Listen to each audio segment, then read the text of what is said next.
For today's teaching, I want to empower and equip you how to teach your children how to use their tongue wisely. Come on, we want our children to use their voice. We want them to use their tongues and their mouth. We want them to be the spokesperson. For Jesus, we want them to stick up for what is right. We want them to have communication and dialogue. We want our children to use their tongue, but we want to empower them how to use their tongue wisely and how to use it in a way that is winsome and is helpful and not just releasing whatever feels like coming out of their tongue. So what I did when my kids were younger is this is the actual frog that I use, just a tiny little piece of paper of a frog. I think we also looked them up on the internet. Come on, there's lots of videos about frogs and what they're doing and how they hop around and gurgle or whatever it is that they do. And I think we also had those plastic frogs that you push on the back and they hop around.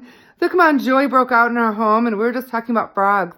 And then I brought it into a teachable moment. I told the children that a frog has a super, super long tongue. And what they do with their tongue is they sit around very quiet, very still. They're listening, they're paying attention, and they have their eyes locked on their dinner and what they want to eat. And at the right time, at the right place, they open up their tongue and they go and they capture their dinner. And we talk about how frogs have to be super, super wise with their tongue. If they just go around and their tongue just is hanging out and they're just releasing it everywhere they go, they're going to scare off all of their food, all of the animals that they're trying to eat, and they'll starve.